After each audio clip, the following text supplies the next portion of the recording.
Okay. We're delighted to be in such a beautiful venue, and I suppose such an appropriate venue, being at the heart of Dublin for this conference. I'm delighted to welcome you here today for the NYCI conference, Home is Where the Heart Is. And we're going to explore the topic of return migration from a youth perspective. As many of you will be aware, NYCI has been actively working on the issue of youth emigration since the publication of Time to Go, which was a qualitative research study exploring the experience and impact of emigration on Ireland's young people, which we launched in May of last year. That study, and there are copies of it available for people, explores the social and economic impact of youth emigration and considers the policy implications of youth emigration for the future. The research revealed the positive and negative aspects of emigration, and of particular significance is the fact that whilst many young people looked on their journey so far as both a necessity and as an adventure, in the longer term, many of them saw themselves returning home, and that's what today's conference is about. In keeping with today's theme, we've invited the artist David Deenihan to exhibit his photographs of young immigrants both inside and outside the conference room. I think what those photographs do is capture the human dimension of emigration very well. And I'd like to encourage you to take time to look at the photographs and particularly to read some of the stories associated with them when you're during coffee break and when you're networking. David has worked for many years as a photographer to cultural institutions like the National Library, the National Photographic Archive and the National Museum of Ireland. And I suppose the photographs have arisen as a result really of the recession, in that there was a major slowdown in terms of cultural activity, and obviously having the resources to buy in professional photographers to record events. And that left him with some time to concentrate on personal projects. So he's put over 4 years of work into this current project, which is called On Leaving. It's been shown in Diaspora in Tralee, County Kerry, and following the publication of his book in October, it's going to tour the US, stopping off in Washington, Chicago, and in Pennsylvania. I think the purpose of the work is to add to the dialogue in and around the subject of emigration by showing the personal perspective. Leaving Dublin, which is a component part of the work, has already been shown here in Dublin, in Donegal and in Melbourne. If you want more information about David and his work, you'll see it in the conference programme. You may also have noticed that we've decorated some of the chairs with GEA tops. I think to represent the empty chairs of young people throughout Ireland who have emigrated in recent times, and the impact that that has had on villages, on towns, and indeed on cities, in terms of the loss of that competence and sporting expertise, which in many instances they've taken with them to the places that they've gone, and we know that the GEA is going from strength to strength internationally. But I suppose they're here because we know that the young people can't join us physically, but it helps us to remember them. And they are here in spirit, and we do hope that they're tuning in and watching the proceedings through the live stream. Before we commence, there's just a couple of little housekeeping rules. As the video said, please, if you put your mobile phones on silent.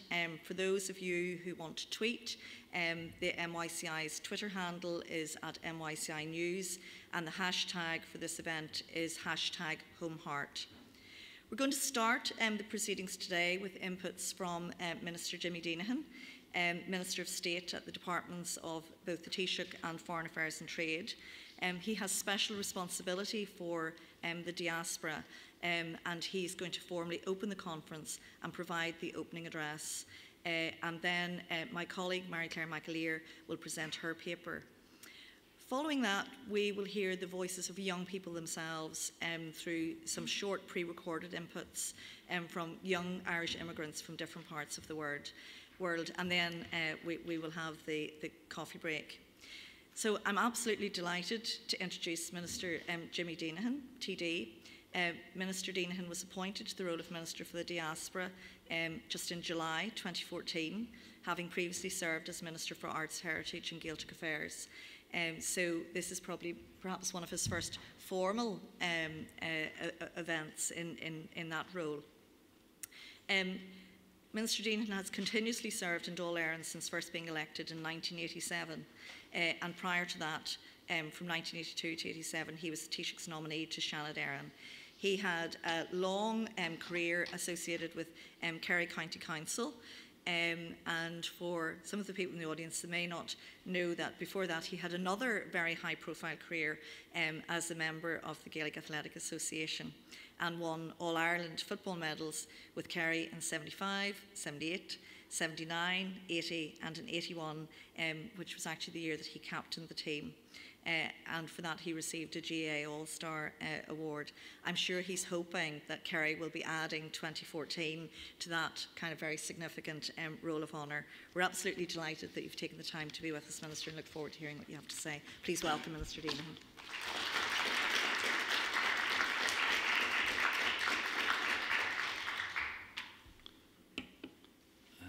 Thank you very much. I'm delighted to be here with you this morning. Just notice there's no Kerry jersey on any chair around the place. And ladies and gentlemen, my message here today is quite simple. We want to provide opportunities for our young people to come home. It is my great pleasure to be here with you this morning and to open this National Youth Council Conference on return migration. As Ireland's First Minister for the Diaspora, I would like to congratulate the National Youth Council for organising this conference, which will provide further ideas and suggestions for our immigration strategy review. Just could I say that over the years I've worked very closely with the National Youth Council. I produced the Youth Services Bill way back in the early 90s, I remember. If it was implemented, I think it would have helped since then in a big way, in various ways. Then, in recent times, I've worked very closely with the National Youth Council on arts policy, especially with arts in education.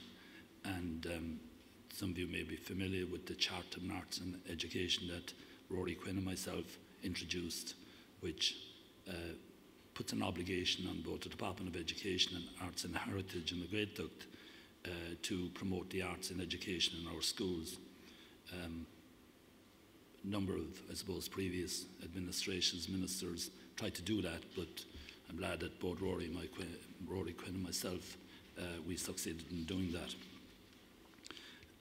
In the last few years, we have witnessed huge numbers of our young people leave our shores, some because they felt they had no other choice, some to enhance their experience and to improve their options, and others because they sought new challenges. Recent figures from the CSO show that immigration fell in the last 12 months for the first time in 7 years. While this reduction is welcome, it is interesting to note that 47% of those who left were third-level graduates, and most were either in employment or education. Some would say that this exodus has helped the country to get back on its feet by reducing the numbers seeking employment. The statistics indicate that many of those who left were already in employment and left jobs here in search of better opportunities. The reality is that many of our young people are now overseas. The loss of the youth of our country will create problems in the future, and it is necessary to address this now. We need to encourage these young people, armed with their new skills, their experience, and their newfound confidence, to return to Ireland to join in the development of the kind of society that we all aspire to live in. In order to encourage these people back, we need to provide them with opportunities in their chosen fields and professions. The government has made job creation its #1 priority over the last few years, and this is bearing fruit. Although still unacceptably high, unemployment is falling, down from a peak of 15.1% in early 2012 to the most recent figures of 11.2% last month, with the chances of it being down in the tens by the end of the year. Entrepreneurship is being fostered and nurtured, and homegrown industry is developing. Credit is becoming more attainable, with banks beginning to lend again. We have weathered the worst of the austerity years and can now look and see that this fiscal adjustment, although painful, has paid off. The government, through its departments and agencies, is thinking more creatively than ever on how to develop Indigenous industry, how to encourage foreign direct investment, and how to maintain and grow the economy on a sustainable basis. Successive action plans for jobs ensure cross-government focus on the tasks at hand and have ensured that job-creating policies are at the heart of government agencies and agendas. One example of this is the soon-to-be-launched Year of Irish Design 2015. This initiative, which was created at the last Global Irish Economic Forum, is now firmly rooted in the 2014 Action Plan for Jobs and will soon be ready to launch.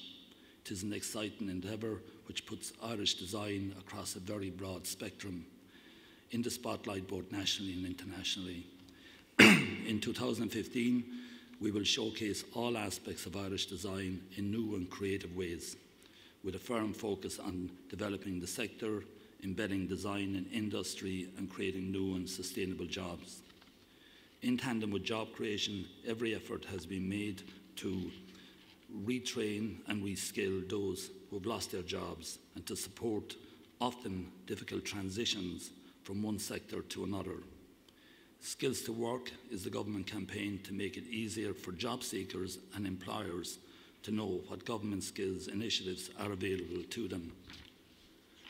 Education reform and the realignment of the skills base required to meet the jobs market is also high on the government agenda. The changes to the point system, giving bonus points to those taking higher level maths, has already encouraged significantly more students to take this on. Recent Leaving Cert results show an increase in the numbers taking higher level maths since this was introduced, with 27% taking the higher option in 2014 compared to just 16% 3 years ago. Given that there is a projected skills shortage in ICT and other STEM careers, not just in Ireland but throughout the EU, this is an encouragement development. Losing so many of our young people to immigration is a huge blow for our society. We lose their innovation, their creativity, and their capacity to challenge established norms and ideas. It is vital that we encourage as many of these back to Ireland as possible. We need their fresh thinking.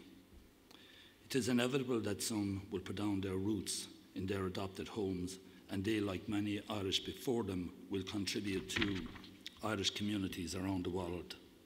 This too provides a valuable support to Ireland.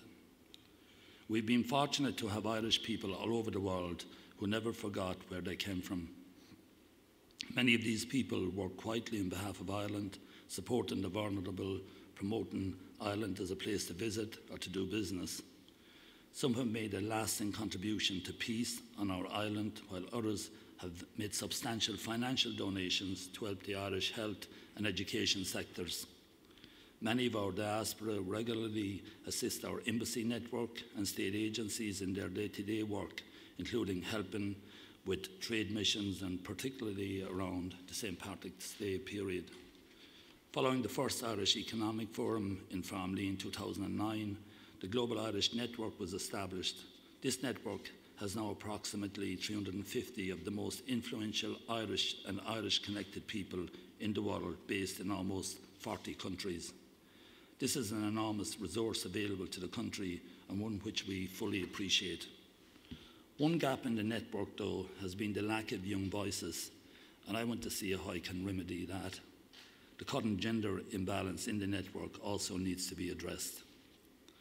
Many of the young people who have immigrated recently have joined many of the other Irish networks around the globe. be they business, sporting, cultural or social gatherings.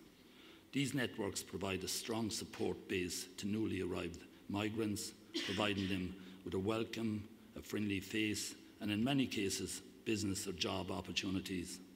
I am delighted to see thriving networks such as those for Irish teachers in the UK, the Wild Geese, which provides a network for Irish scientists, the Irish International Business Network, and the Irish Network USA, among others. Some of these networks will help to develop the next generation of the Global Irish Network, providing a stable continuum of support and expertise available to Ireland. One vital network overseas, particularly in recent years, has been the GAA.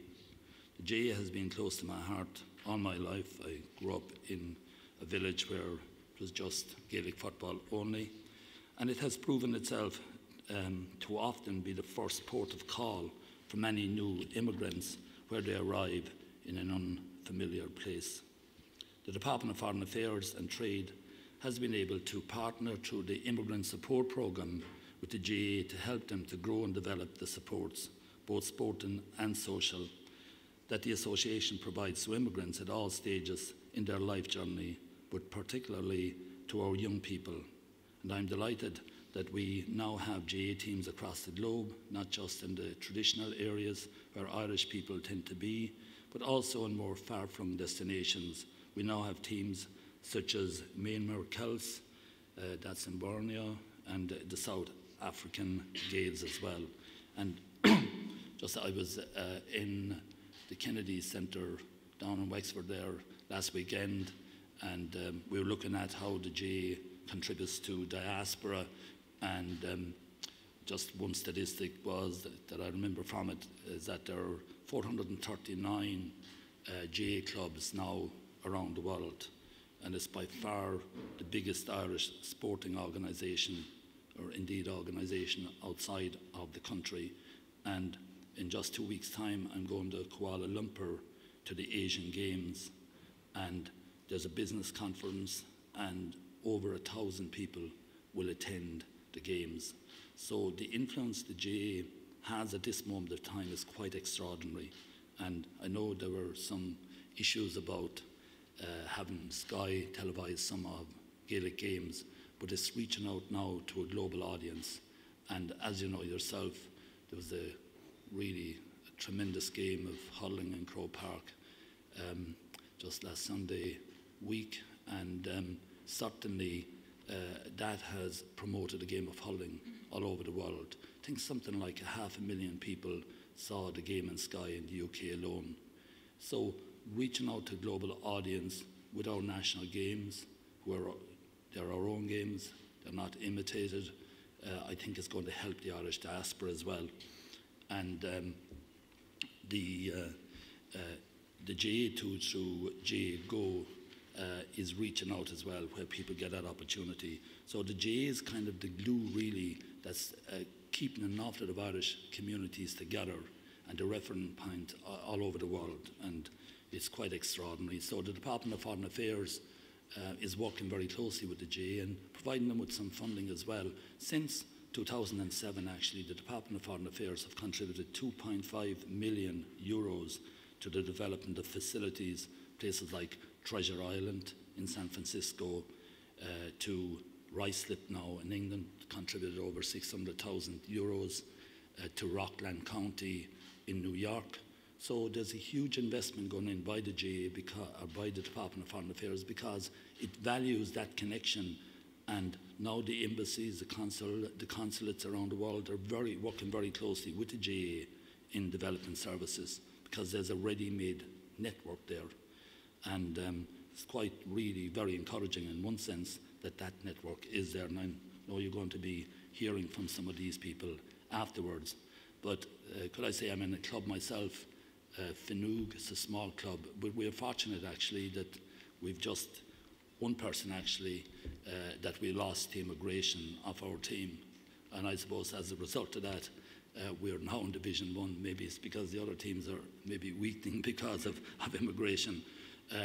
But I can see in South Kerry especially, where clubs now have to amalgamate at minor level especially, and that'll be a trend in the future, and it definitely will upset society, communities, but from a GA point of view, now that you raised the matter, it certainly will affect the GA as well in their clubs. But the fact that it's been developed abroad might present some advantage there, I suppose, as well. So it is also very welcome that the GA, through the Gaelic Players Association, have brought the issue of mental health and the need to take care of your mental health to the fore. There, We Wear More Than Our County Colours mental health campaign for county players highlights the fact that mental health problems can affect anyone, and it encourages young people to seek help if they are struggling with these issues. And recently I signed off, that had been decided actually before I took up office, on grants for the Immigrant Support Service programme, and I signed off on a grant actually for a club in New York, a programme in New York on mental health. So the department are supporting the GA actually on mental health issues as well. I'm also looking forward to seeking the results of Crossgare Migrant Project's recent survey on Irish immigrant mental health, and commend them for taking on this initiative. The Immigrant Support Programme provides funding to organisations around the world that provide support to Irish people. These organisations range from pensioners groups in London to the Irish Canadian Immigration Centre in Toronto to groups supporting Irish families in Perth. Each of these groups, and a myriad of organisations in between, provides a vital support network for Irish communities. We are very conscious of the need to support organisations to provide assistance to young people who may be feeling isolated or vulnerable in their new surroundings. A number of the programmes we fund are aimed specifically at supporting young people and young families as they adjust and integrate into their new homes for however long they chose to stay there.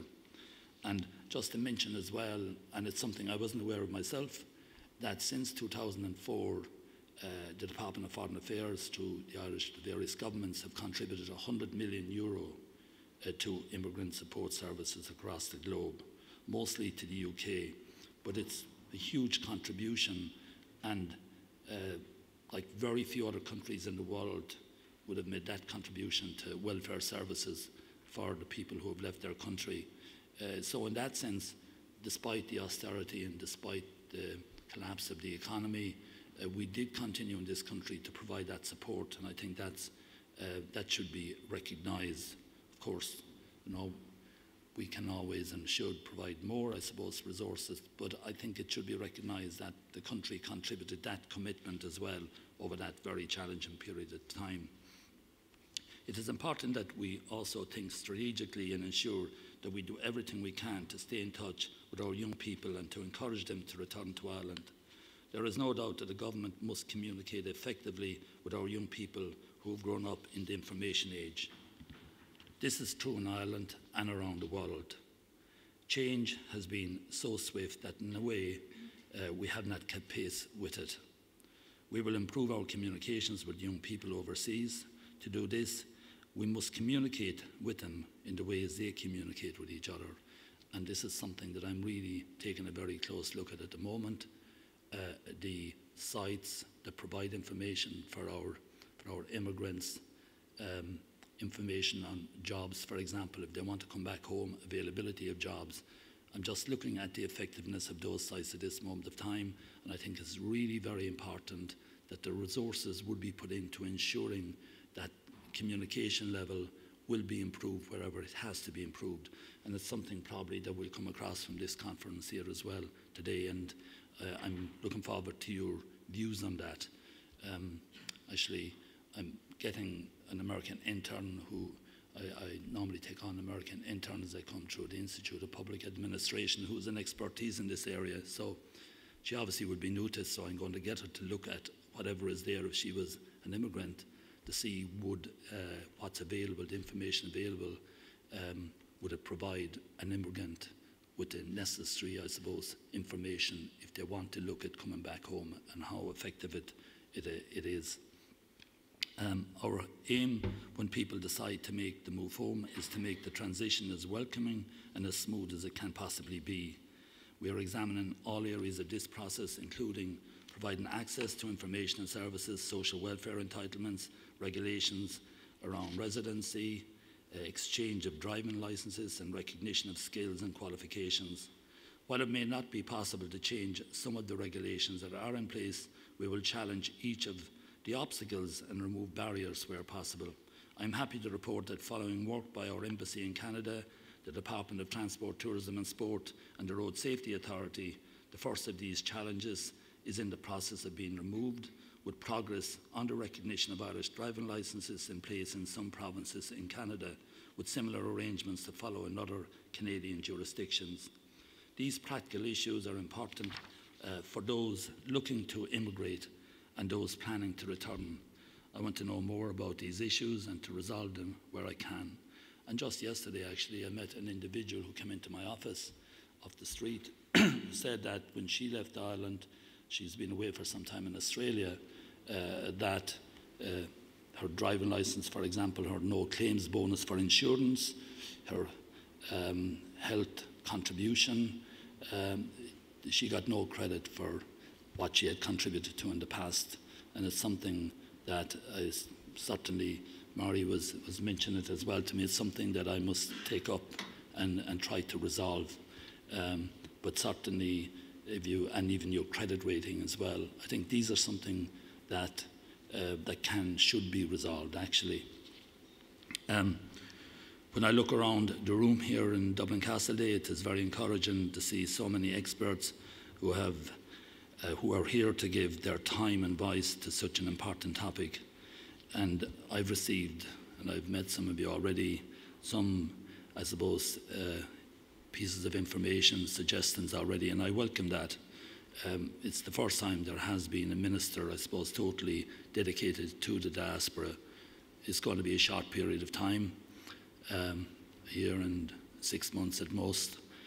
So I know that the time is short, so this office and both myself will be judged on what I can achieve, the boxes I can take as regards actions. So I really would welcome any contribution that you can make, and my office is open to you as well. And I've met some of you already. If you want to come in and speak to me about anything, please do so. I will be working very closely, of course, with the National Youth Council, with Mary and with Marie here, but I would like to have a broad range of views from all of you. It's something that we are embarking on together, and it's very important that we demonstrate that this office is important and it's effective and it's certainly achieving something. So, as I said, I encourage you to share your views and opinions frankly. We are currently reviewing the government's diaspora policy, and I look forward to being able to incorporate some of the views, ideas and suggestions that come out of today's conference. Just to say that I suppose I was fortunate in one way that, having been appointed minister, that a review was going on of diaspora strategy. The previous minister, Eamon Gilmore, had initiated that review. So over 130 submissions have been received by the Department of Foreign Affairs. I've looked at some of these actually, and there's some very good proposals in there. So what I have to do now is put this into draft format and to circulate it. So your views on that would be very welcome, and maybe you might have a similar assembly again of people just to look at the draft policy to see if there are kind of any obvious omissions from it and how it could be improved. But it gives me an opportunity as well to have a programme of actions that I can try to implement over the next year, ones that are achievable. And could I say, with your own report, Home is Where the Heart Is, you have some very practical proposals there actually that can be implemented. They're not aspirational, and you will see them there actually when you read that report. Many of you would have read it obviously, that they are very, very basic, achievable objectives and actions. So I'll be certainly looking at your recommendations there and seeing how I can incorporate them into our strategy and implement them, of course. So I would like to thank you for that. By opening this discussion, we're beginning a conversation that would not have been possible a few years ago. As a nation, we've shown our resilience and our strength as we endured a very difficult period.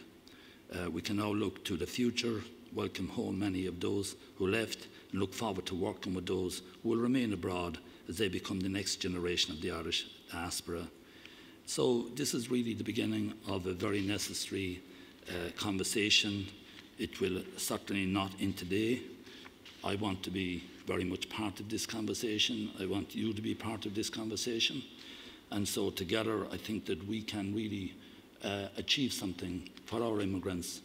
The return of our young Irish immigrants is an issue really of national importance, and it's really all about our future. And that's why it must be a main priority for Dublin and for government and government policy, and the focus will have to be very much on it. And Martin Fraser, who is Secretary General of the Department on Taoiseach, he brought together kind of an interagency group some time ago, so I would be asking him to bring that interagency group together immediately now that government is back and August is over. And it has to be more than just my office. It has to be a total interagency, cross-departmental approach if the policy is going to be effective. So, and I think it will be, so I think my message is, together we must make it happen. So, ladies and gentlemen, look, I'm delighted to be given this responsibility. I have a huge connection with the diaspora going back over 40 years. When I started going to New York first playing football, when I started I was a PE teacher in formal life. At that time there was no PE college in Ireland, so the government sent 12 people every year for a number of years to Strawberry Hill in London. So I lived in London for a year and a half.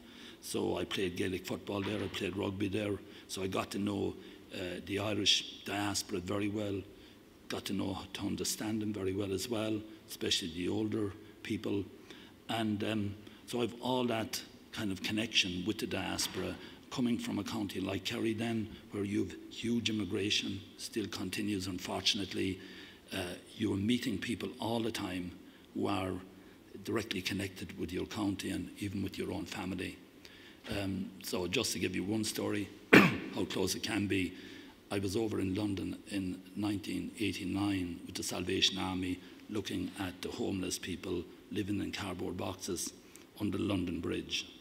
This is a true story. So we went down there, I went down there with the Salvation Army people, and the first box I touched and that we disturbed, an individual, he came out of his huge cardboard box, he emerged from it, and he looked at me and he said, "Aren't you the Kerry footballer?"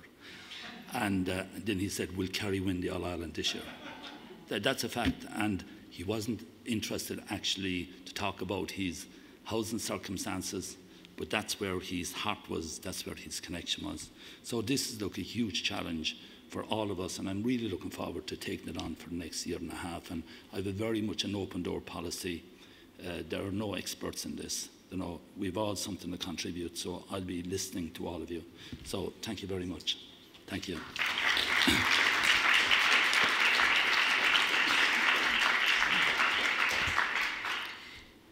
Thank you very much, Minister, and I think we really welcome both your personal, which is very evident in terms of your very strong commitment personally to the issue, but also I think you're now in the right place, to do something about it. And I think we also, in terms of the timeliness of this conference, given the review of the diaspora strategy, and an open invitation for us to work with you to influence, not just the drafting of the strategy, but I think clearly the most important thing is the implementation of that.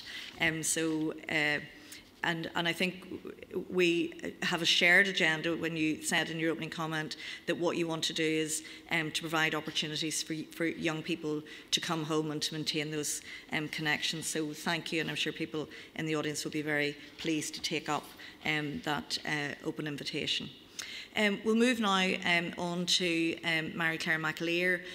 Mary-Claire works as a Senior Research and Policy Officer for the Youth Council and works on a broad range of policy issues affecting the lives of children and young people in Ireland, and has written and published reports in the areas of educational disadvantage, youth unemployment and youth emigration. Mary-Claire is a former member of NESC, the National Economic and Social Forum, the European Youth Forum Working Group on Alcohol, and was a board member of the National Education and Welfare Board. She's a graduate of UCD, so despite her accent, has been here longer than she was there, and holds a master's degree in social science as well. So, Mary-Claire, over to you.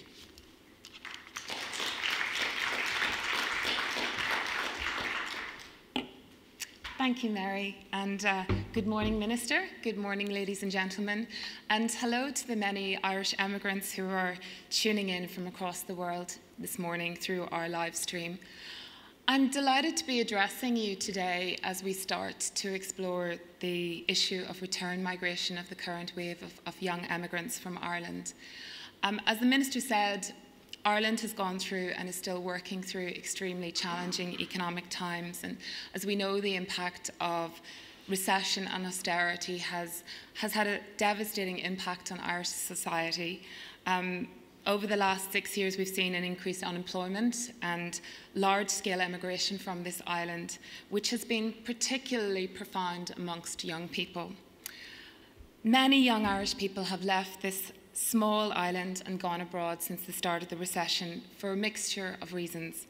Some for adventure, others to escape unemployment and limited opportunities at home, some for greater career prospects or better salaries or a better standard of living. But regardless of the reasons why they left, we know that many left with the intention and desire to return home in the future. Many watching or observing the discussion today may wonder why we're exploring the issue of return migration. Yes, it's true that the recent figures on employment in the recent Central Statistics Office publication were promising, and the numbers of those leaving the country are down slightly in the last year. But surely it's too soon to be encouraging recent emigrants to return back home. After all, a significant 33,500 young people aged between 15 and 24 still left this country in the last year. In response, we would argue that now, when the economy is starting to show signs of recovery, it's precisely the time when government needs to be considering strategies to facilitate return migration in the future. It's now that government needs to forge closer links and greater connections with young Irish emigrants who are leaving or who have already left. And it's now that government needs to adopt a more long-term approach to facilitate return migration in the future when there are jobs in the Irish labour market. And the other question is, why is facilitation and support for return migration so important? And it's true that emigration of young people from Ireland is not a new phenomenon.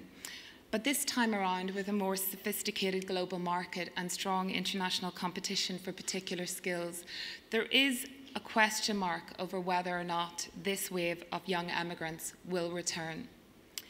Maximising the rate of the current wave of young emigrants when the economy starts to improve is critical. In the last year, there's been a decline in the number of Irish nationals returning to Ireland.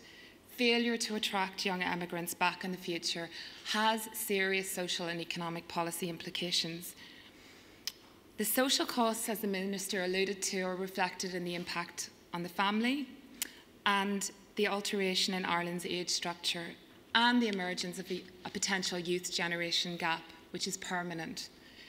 In economic terms, return migration will help to play a significant role in the recovery of Ireland's economy. And such investment, I would argue, makes economic sense, but it's also vital for the future economic growth and for the social fabric of Irish society. The Minister also referred to the fact that in the recent CSO data, almost half of all emigrants were third-level graduates, and the majority of those leaving in the last year were either employed or students prior to departure. I think this raises a number of questions for us as policymakers, but also Any future upturn in the economy requires a pool of well-educated, skilled young people to attract investment and to stimulate and sustain economic growth. And in the context of a more competitive global market and international competition, we can no longer assume automatic return of migrant workers will happen organically. Minister said, and I agree, that it's really important that we act swiftly and invest in a plan now because, as everyone in this room knows, once it's time for people to return, when the Irish economy is fully recovered, these young people may have put down roots in another place that they call home. And once this happens, it's perhaps much harder and less likely that they will return. One thing is certain, however. Without return migration, we as a country are at a significant loss, socially, culturally, and economically. To date, the formulation of Irish social policies have tended to react to situations and challenges that arise. And I would argue strongly that we rarely plan for the future needs of society and often fail to take account of demographic time bombs waiting to go off. Policy should not just consider short-term measures, but should also encompass the medium to long-term perspective and plan for likely scenarios. In the case of emigration and the consequences of losing a significant proportion of the population, the state needs to be considering ways of attracting these people back to Ireland in 3, 5, 10 years' time. So, it's vital that the state develops a long-term plan which is responsive to changes in migration and demography, but also responsive to the needs of the current wave of young emigrants to enhance their prospect of return in the future. We also need to ensure that when Irish social policies are being formulated, that consideration is given to the impact on young Irish people at home and abroad. Undoubtedly, there are many factors at play when it comes to return migration, and one of the key factors is, of course, the availability of employment and better job prospects. But there are other policy issues that influence one's decision to return as well. And just in advance of this conference, I interviewed many young emigrants from around the world to capture their thoughts on return migration and the barriers that exist at present. And I asked them what their views were on what government should be doing to connect and engage with the Irish emigrant community to support and facilitate return in the future. Some of them spoke about attitudinal barriers, others identified structural barriers. Some of the key deterrents to returning to Ireland at present, identified by the emigrants I spoke to, ranged from poor infrastructure, precarious working conditions and poor salaries, lack of career opportunities and limited career progression options in Ireland. They talked about the inability to have a career outside Dublin, the lack of affordable quality housing. They talked about a prohibitive and high-cost healthcare system with costly health insurance. They talked about the prevalence of high taxes, the increased cost of living. And for those with children, those considering returning with children, they said that there was difficulty accessing school places from abroad. And they talked about the high cost of childcare, which also serves as a deterrent to return. As one young emigrant told me recently, despite the strong yearning and emotional ties drawing her back, she felt managing a return to Ireland after a few years abroad is challenging. She said, and I quote, "There is so much stress, pressure, and indeed risk involved in managing a return to Ireland. It's quite an isolating process, filled with administrative as well as emotional challenges.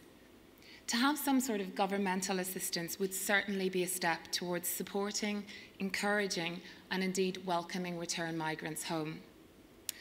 Another emigrant told me that although he really wants to come home in the future, he's concerned about not being able to use the skills and capital and expertise he has acquired whilst abroad in the Irish labour market. He said, "One of the main struggles now is thinking about what I should do when I go back. I've developed skills and knowledge here that have been so useful and valuable, but I'm not sure if they have a place in Ireland. In fact, I'm not entirely sure what kind of job I would get in Ireland, because one of the major consequences of moving away was making myself marketable in this economy rather than the Irish one.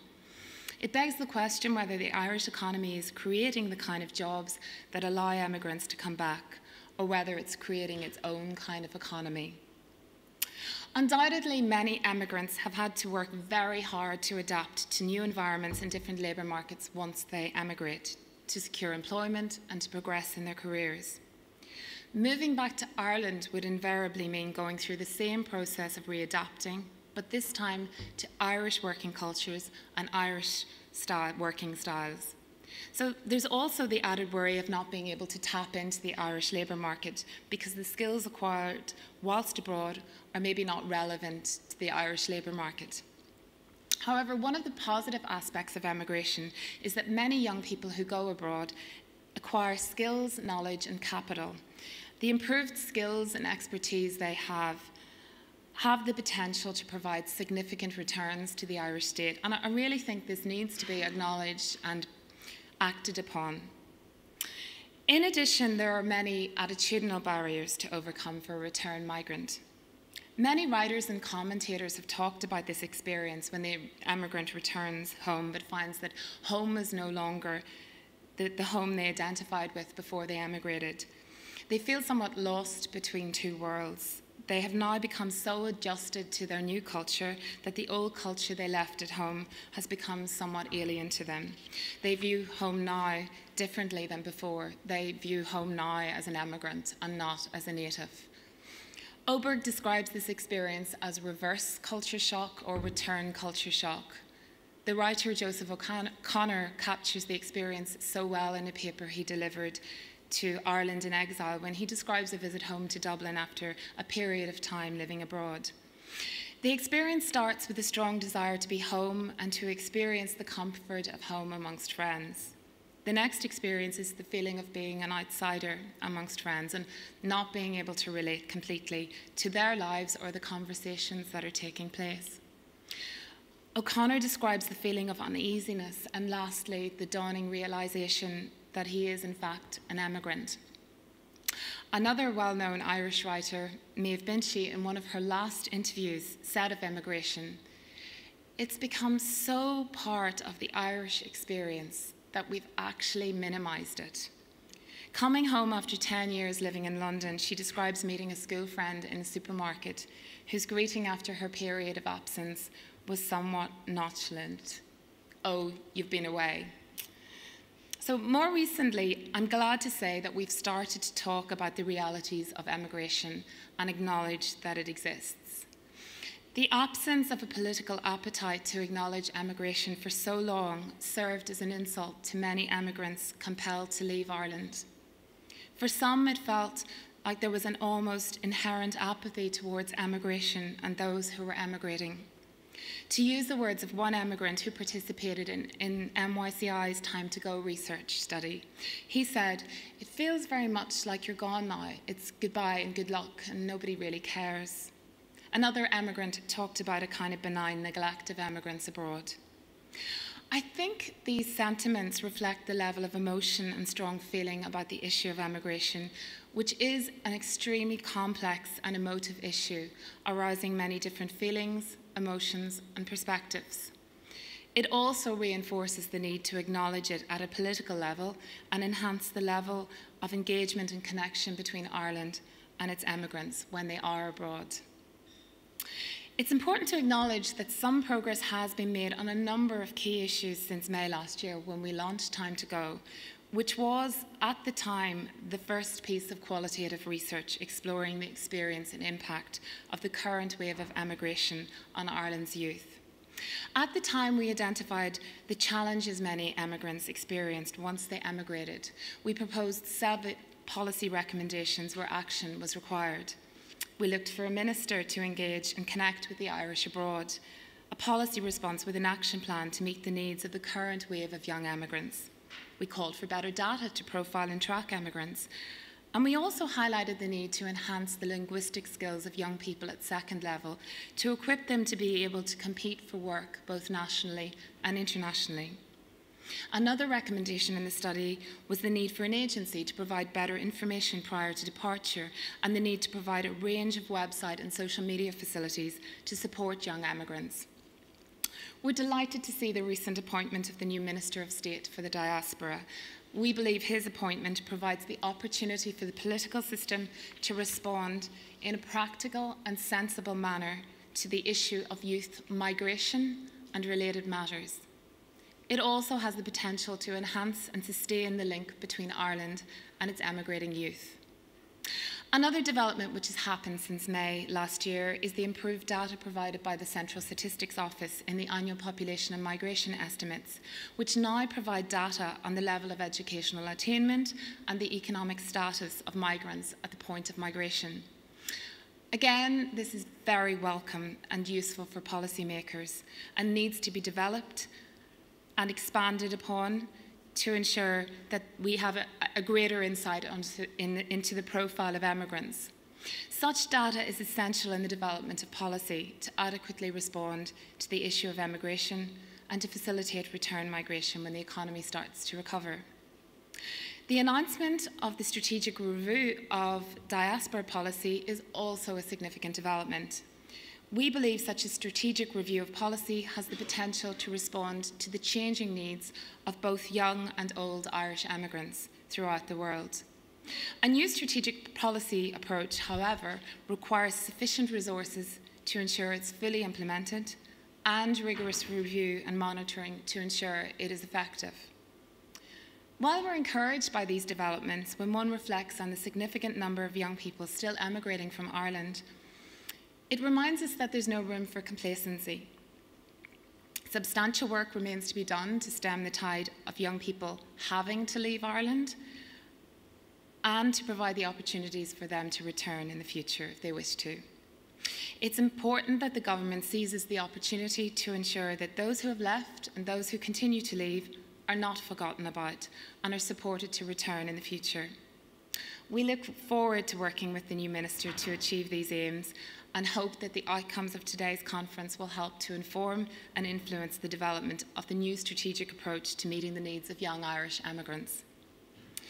As we once again witness significant numbers of young Irish people emigrating from Ireland, it's important to recognise that there are tremendous social and economic benefits to be derived from maintaining a closer relationship between Ireland and its young emigrants.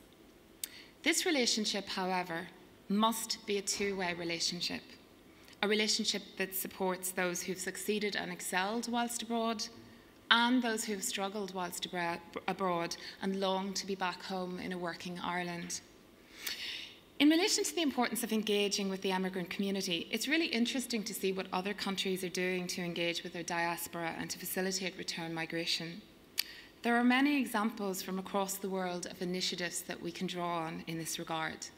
And in the next plenary, our guest from Lithuania will appraise us of steps taken in Lithuania to facilitate return. To conclude, I wish to say that the objectives of today's conference are to explore the current barriers to return migration and identify ways to address these, to explore how we can reduce the risk of permanent loss of qualified skills from the Irish economy and incentivise return migration, and to identify what components are required in a strategy to facilitate return migration.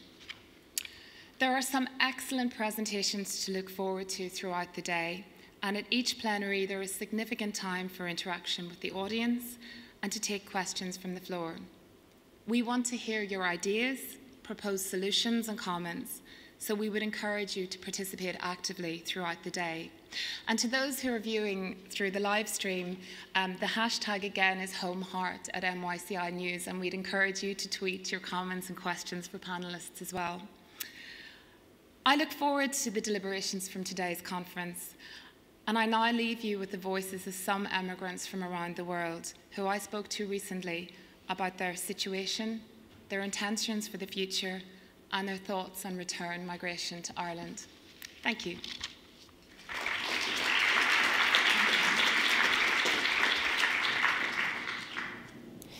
Good afternoon, Owen. Thank you for agreeing to talk to me this afternoon. Can you just start by telling me a little bit about yourself, where you're from in Ireland, and your current situation, please? Sure. I'm a 26-year-old management consultant from Limerick City, and I currently live in Manhattan in New York, working as a sales management consultant specializing in Fortune 500 companies, sales organization and processes. Great. And how's life going abroad? Very well. The US has been very, very good to me. It's not exactly the same culture as you might imagine, but it's good to have work and good to be here and with lots of other Irish people. So it's been good so far.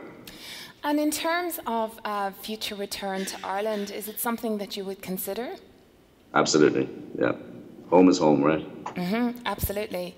And is there anything that would deter you from returning in the future?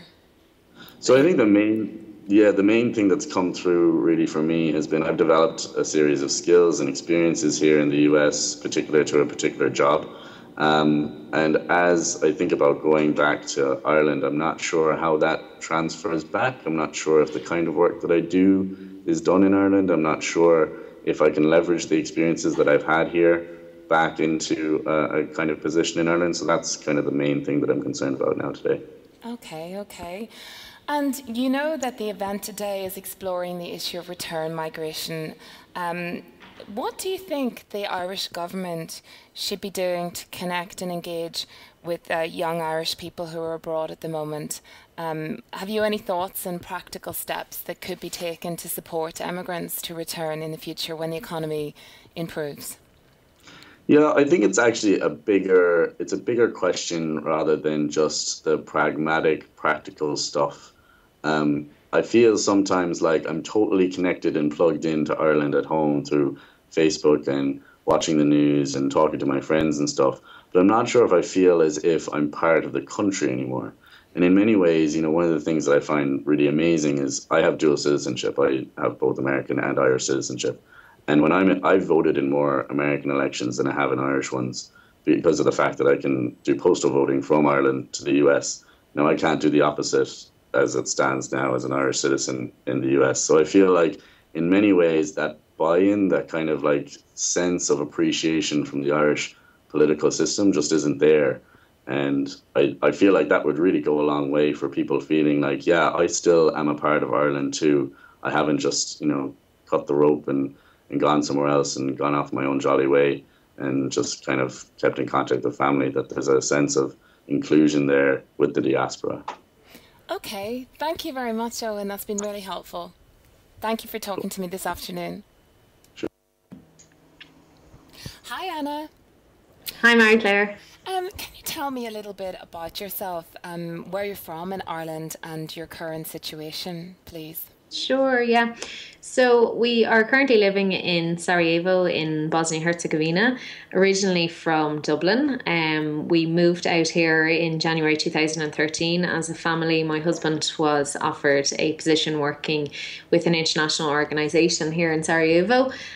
He was at the time working for a law firm based in Dublin, but wanted to pursue human rights, and he felt the opportunity to gain experience here in Bosnia, coupled with direct exposure to human rights, was certainly an experience and an opportunity worth pursuing. I was on maternity leave at the time, and so all in all, it felt like the right time to be able to take the chance to leave Ireland. And how is life going abroad? Are you enjoying it? Certainly, I mean, absolutely, we're really enjoying the positive benefits that come with living abroad and discovering a new culture. However, I suppose there is still always a yearning for home. We moved to Sarajevo, I suppose, for career reasons. So you do come to a point, and I feel we're coming to the 2-year mark now where we're more and more beginning to think about managing a return home to Ireland. And in terms of the return, would there be factors influencing your decision to return? Absolutely. I suppose in September 2015, our daughter Cliona is due to start school. So for us, that in a sense has become a type of deadline to us, and that is the time we would like to see ourselves coming home. However, trying to organise schooling for her from abroad is definitely, quite difficult. It would certainly be a barrier. Also, housing and employment, they are certainly, barriers, obstacles that we would need to overcome. Without employment, there is no viable way of us returning home, and also trying to secure housing is certainly another barrier that is in place. And just a last question, a last and final question. In terms of return migration, what do you think that the Irish government should be doing to support young emigrants to return to Ireland in the future when the economy does improve? And in the interim, have you any thoughts on practical steps that the Irish government could do in terms of connecting and engaging with the emigrant community abroad? Absolutely. I think this conference is very welcomed. I was delighted when you contacted me about this conference. I think an incentive scheme from government for returning migrants would be very much welcomed. I think it's very important that Irish government start to consider the barriers to return migration that currently exist and start to develop, I suppose, public policy to take into account the needs of young Irish people abroad. You know, everyone talks about people leaving Ireland, but, you know, there isn't so much emphasis put on people returning to Ireland, which is certainly a big factor. I think there's so much stress, so much pressure, and indeed risk involved in managing a return to Ireland. It's quite an isolating process filled with administrative as well as emotional challenges. So indeed, to have some sort of governmental assistance would certainly be a step towards supporting, encouraging, and indeed welcoming return migrants home. Thank you very much, Anna, for your thoughts on return migration this evening, and I appreciate you taking the time to speak to me. Thank you. No problem. Thank you.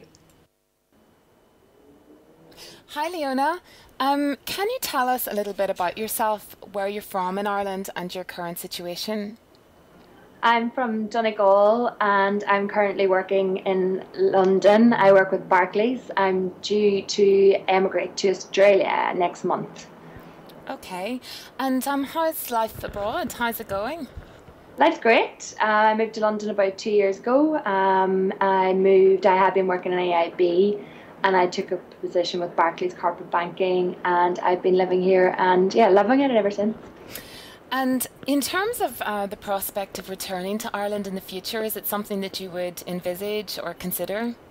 I would definitely consider it. I mean, I moved for various reasons. So, like to go home would be maybe not in the next maybe 10, 15 years, but long term, it would always be nice to think you could go home. Mm-hmm.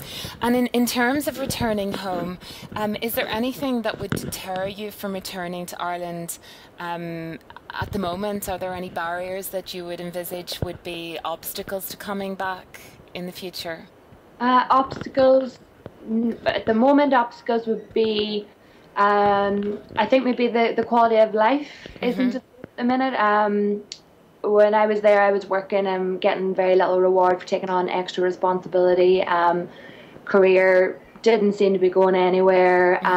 Locked in a job that felt like which I thought had been a career, which turned out it seemed to be just a job. Right. High taxes, poor infrastructure. Dublin, the infrastructure isn't set up that you can work and commute the way you can in London. Living in Ranelagh, Rathmines, so that it's expensive for poor quality accommodation. They would be the things immediately for me that would be off-putting to go home. Okay, and one last question. The event today is exploring the issue of return migration. Have you any thoughts on what the Irish government should be doing to connect and engage with people like yourselves when you're abroad? Have you any thoughts on practical steps that need to be taken to support young emigrants to come home in the future when the economy does improve? For me, if I was to return in the next few years, I wouldn't mind living in Dublin for a few years, but I'm from Donegal, and long term I would like to see myself being able to get a job in Donegal. When I mean a job, I mean a career, but career prospects, and to have a career in Donegal, it's very, very difficult, and only a select few can manage to work and have a valuable career in Donegal. So I think fostering employment in the regions, and certainly in the northwest and the west, I think would definitely encourage a lot of young immigrants to come home. Okay, thank you for Leona. That's been really, really useful and valuable. Thank you. Bye.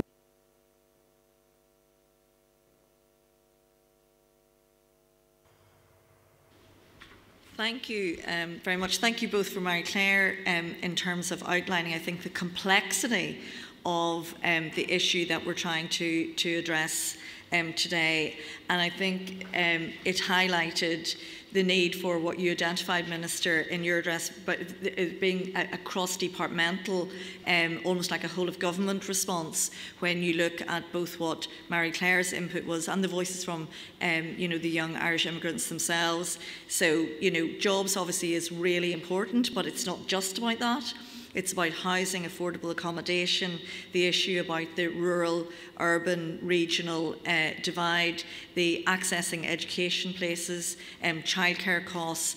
So I think, I mean, they're all very practical problems, and also trying to negotiate the bureaucracy of all of that from a distance. So I think that certainly gives us food for thought for our discussions later on. So thank you, Marie-Claire, and thank you to the young immigrants. Very good to see Anna Kavanagh as well. Anna Kavanagh, who is the person from Bosnia, actually used to work for the National Youth Council, so it's good to see her again. We now have a break for coffee and 15 minutes break. Really would appreciate you coming back as quickly as possible after that, when we move into the second session, which is going to be chaired by my colleague James Sturley. Please do take the opportunity to look at the photographs and we'll make sure that you're back as close as possible to time. I'm not sure if the Minister probably needs to leave us now. Do you? Yes? I know you're on tight schedule. So, yeah. So can I ask you just to put your hands together to thank the Minister for taking the time out this morning? And we look forward to following up on the conversations that we've had today with you in person. So thank you very much indeed. Appreciate that.